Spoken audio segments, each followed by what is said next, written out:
isn't a trivial problem.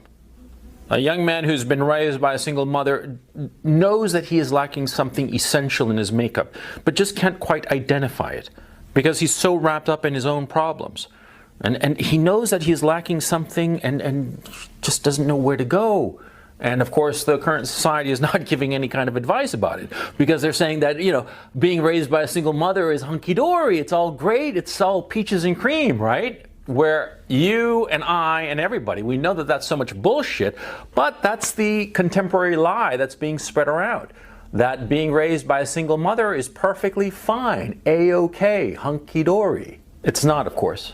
Being raised by a single mother is a disaster for most young men. And it boils down to a single issue. The single issue that differentiates the guy who was raised by a mother and a father and the guy who was raised by a single mother. And that single issue is how you handle fear. See, every guy, every person, every human being on this earth feels fear. It's perfectly normal. I mean, you see something that scares you, and of course you're going to be afraid. Of course you're going to be worried and insecure and wondering how you're going to handle it, right? But it's how you handle the emotion that differentiates the guys who were raised by their mother and the father knew what the hell he was doing, right? And the single mother, okay? Now, what happens, of course, is that, see, the guy who was raised by a single mother, what happened whenever he was afraid? He was soothed. His mother would come and soothe him, and he was afraid of whatever was going out in the world, you know. He was a 4-year-old scared of the dark, or he was a 20-year-old scared of changing colleges or whatever. What would the mother do, the single mother? She would do the best that she could. She was not a bad person, on the contrary. She was a hard-working woman, and she would do the best that she could. And what was the best that she could do? She would soothe the child. She would soothe you. She would soothe you of your fears and worries. And so you'd be soothed, but you wouldn't know how to handle your fear. Whereas, what does a father do? A father teaches a son how to handle his fear, or more properly, how to get over his fear.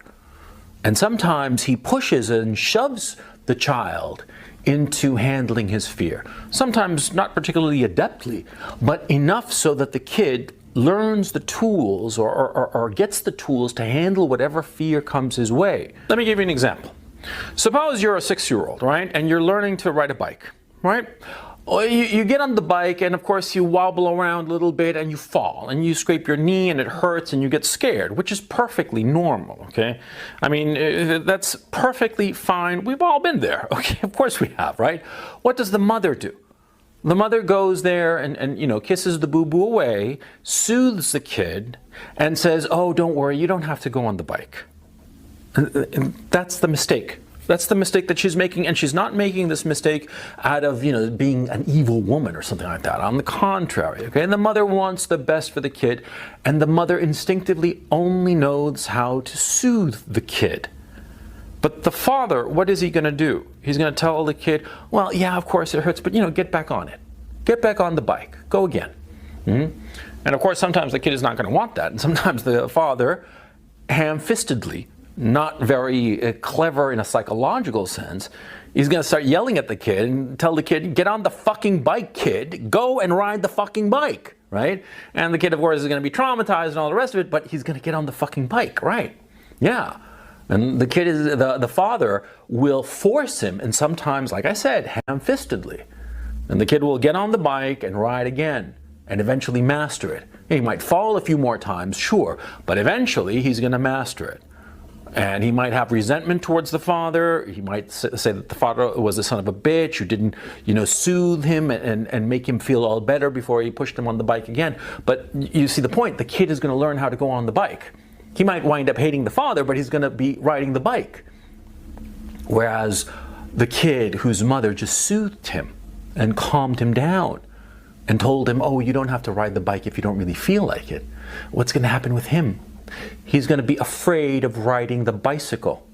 He's going to be terrified of riding the bicycle. And riding the bicycle will become a bigger and bigger thing in his imagination. And it will be something that he will never be able to overcome. Unlike the other kid whose father pushed him. You see what's going on? You see how simple that dynamic goes. Huh? The father is going to push the kid. The father's going to push the kid and is not going to put up with him saying, no, you know, I'm scared and I'm crying and I don't really feel like doing it. The father's going to keep on pushing him for various reasons. Sometimes out of impatience, sometimes because the father will recognize that if a kid doesn't learn how to go on the bicycle, he'll be the only kid in the neighborhood who doesn't know how to go on the bicycle and will therefore be left behind, and the father doesn't want that. He might not be able to articulate this, but he instinctively knows that this is a bad thing, that he does not want his kid to be left behind. He wants his kid to be with the pack of the other kids riding their bicycles around in the neighborhood. You see? You see what's going on?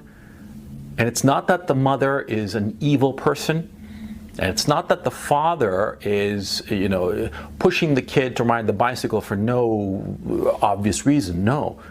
It's for very clear reasons.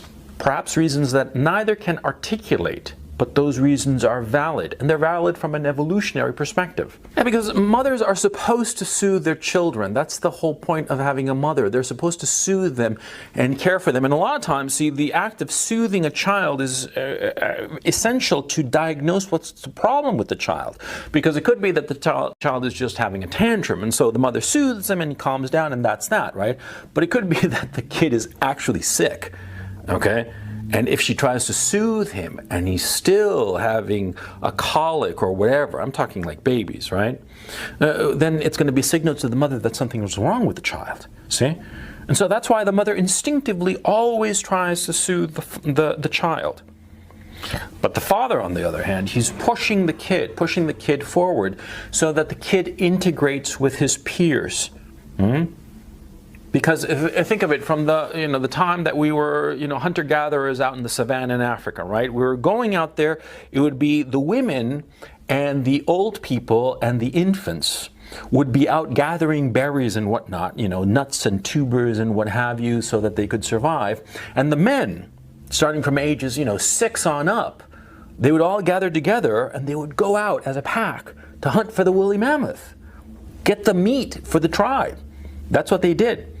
And so they needed to push the little kids especially to go out there and do what the older ones were already doing, what the adult men were doing, which was necessary in order to survive. And so the fathers pushed the child, pushed the boys to do what was necessary. They didn't push the girls because it wasn't necessary. See, the girls, they didn't have to do much because all they had to do was gather, and eventually some mate would come to the girls, right? But the boy had to go out and hunt for the woolly mammoth, had to go out and get the girl. Yeah, because guys, men by definition, we're hunters. We go out there and we pursue stuff. We try to capture it. And you need somebody to teach you how to do this.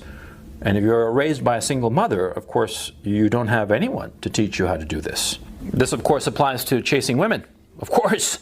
Yeah, the modern day prey. Yeah, a guy raised by a single mother, he's not going to know how to handle a woman, how to chase her, or which woman to chase, or how to do it. He's not going to have any fucking clue because he didn't have a man to tell him how to do this, a father or a father figure.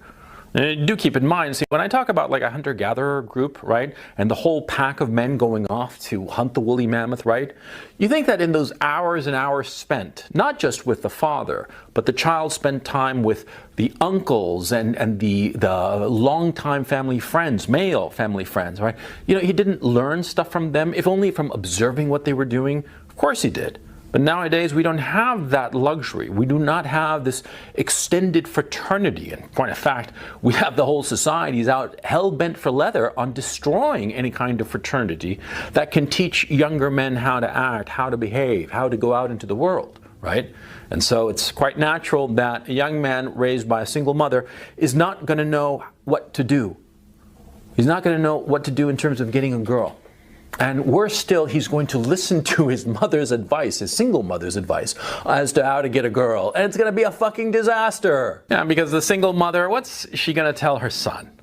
She's going to tell him, just be yourself and be a nice guy. That's what she's going to tell him.